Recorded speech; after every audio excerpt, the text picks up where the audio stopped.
Imphal Smart City ki makhada semgatpa hana Imphal Riverfront haina kauramba hausina Kangla Nongpok Torban haina khangnaraba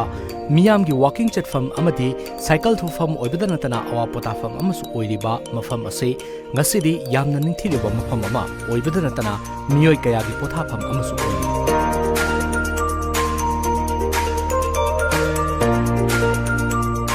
Kangla Nongpok Torban ase meter chatret rom sangna Sanjenthonggi awangdagi hauraga Lengakna nauna sagatliba Kanglagi Nongpok Thong mapa fauba ningthina semgatde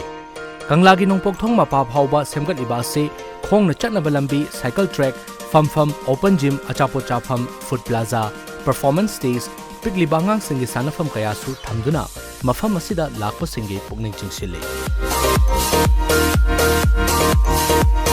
Tungai smaina semgatliba sagatliba mayamgi ngahak pothaba dai sanaba khonaba siyamna afaba thabakni namik se loirabani na sumaina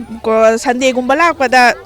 goiba tholopase moida su fresh oijai masa su mayam pullaga nungai ba do adu do phangba do gi nungai ba do moi nungai ba khoi su nungai ba ni dana adu gi mayam enjoy tawba sum tholokpane akoina nangoi di garden amada lei na ara sum chatra adu imhan gi Kangla manak sida mayang yamna kainu oiba mafam sida pothabam thamba se chap nungai Ayuk anganba matamda mafam asida walking chatpa amadi cycle thawbagi ayaba piri Ayuk pung 9 gi matungdagi numidang pung 6 makhai fauba ticket tharaga numidang pung 8 fauba yengba yahanbagi khudong jabsu piri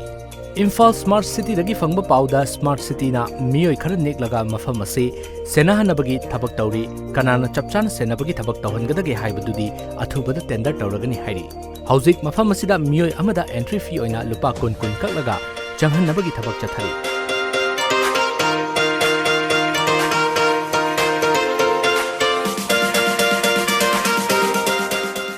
Mafam madudagi fangba pauda nongmada chawrakna miyoi chamanga dagi lising amaromni changda yengba lakli masidagi karakpa senfam amadi gari khambagi lauriba senfam ase smart city da pikhali hai Manipuri smaina koibam khopam sengot paje koi kai haitare si family da ogera ma do ogera mind fresh oiba yumda sum leisam me mota smaina chatna kotna ka tawragadi mind fresh khar oena agi wakhanda sum khanjai ko aduna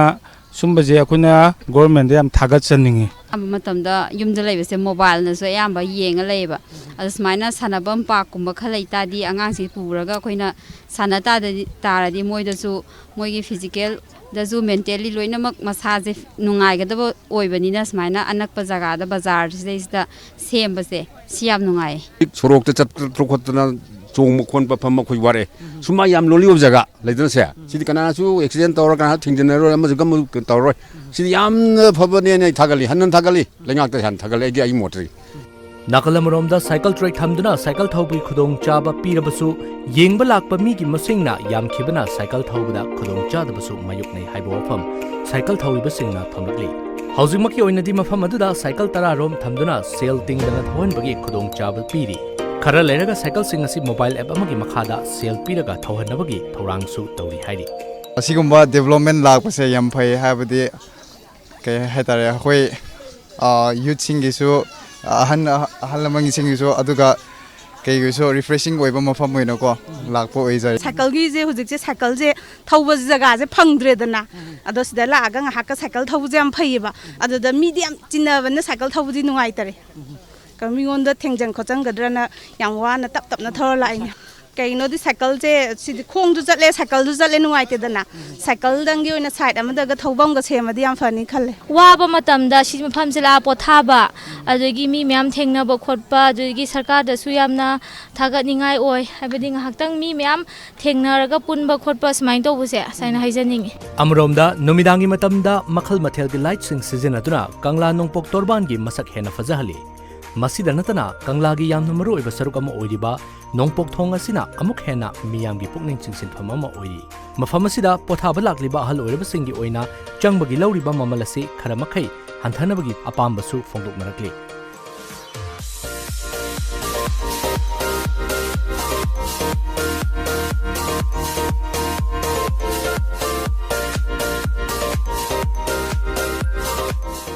ngang hek puthorok pai ga di moi gi damak khara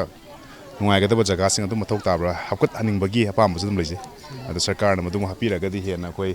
adum ha evening work lakpa khatana tana ngang jingi koi adum recreation oi bya ba hom sing lega di koi hena su pamna bu ka dana su khalje si ahal laban si yamna potha darkar oye akoi gi impan si yam chilli dana khatang recreation oi bam si di akoi yamna nungai ba masi mu semak pose senior citizen singi da bakta di yamna afaba ke lone na aina thagadingi all ages wori ba singdadi moina lori ba fi lupa kun lori ba se lupa tara gumba ko any ko chahi humpu gi mathak lai ba humpu gi manung da lai ba sing sidi 10 rupees gumba ama thambiraga di mathak khwaide gi base oigani madam di ahle sidi akoi gi income si lak pa chi handai dena yamna suggestion ko this is my suggestion ko government da ain thamjari se asida swimming pool season da bam lai ma pham se masi gi si thugai da swimming pool gi lai mu ji punjin biraga moina park moina 2 wheeler 4 wheeler gi khaido ga thamaga di government su income lak pa gari ma tham matam da lupa nifu ni khangde yang ni khangde kun ni khangde moi capacity ma laptop piraga admaina parking facility ma thamaga di ajik sorokta keno sanyen thongi da kai nakanda gari ma'am tharga park torga chaina chin nei ri congested ori se masi su phagani haibagi ai session ama thamjani ahalon yi be tongan ba section ama khaido khre lore somda hansing yam chai umdra yokchala kangbu gi di adugumba khara species set khara di thamban ma pame Imphal Smart City ki makhada Imphal gi akoibasing masak thokna semgaliba si afaba khongthang amani semgaliba kaya si sagini haina khanba amadi ningthina thamna bahotna changi miyamna pamnarakliba Kangla Nongpok Torban asibu yengba lakliba miyoi singna mafam asi isagini haina matam pumbada khanba changi hoi angang khai su mai di hojika angang si di phone ka mayam pai tan imung da som lei do serok smai na numida waram da smai ngatang puthok piraga moi gi sanabam mayam sembiraga tawbase yam thina noise na The place is so beautiful among the states in India. Impal Kangla is one of the beautiful places. It's my first time to reach here, but I love the place. People are friendly. I like the environment. It's kind of different from where I come from. Yeah, and I like the decoration too. Akoi ngahak pothaba aduga angang sing family sing purak tuna angang sing sanan ba kanagumba akoi cycle thau ningba kangbu sing na cycle thau tuna ngahak pothaba gi adung laba tongan ba khudong saba kya leiraba Kangla Nongpok Torban asi Manipur gi praya sing na asuki matik pamba aduga asigumba thaurang asi lenga asina sengbalakpa asimak yamna thaganingai oi haibagi wafam sing mafam sida lakpa miyoi sing na phongdorakpa lei praja sing gi ngahak pothafam oiba mafam asi khara makhai hena sengbalaningba apamba phongdoraklei Ojit mangsatabang loina na paudam jariba nabukuma khagopam Times of Manipur Kangla Nongpok Torban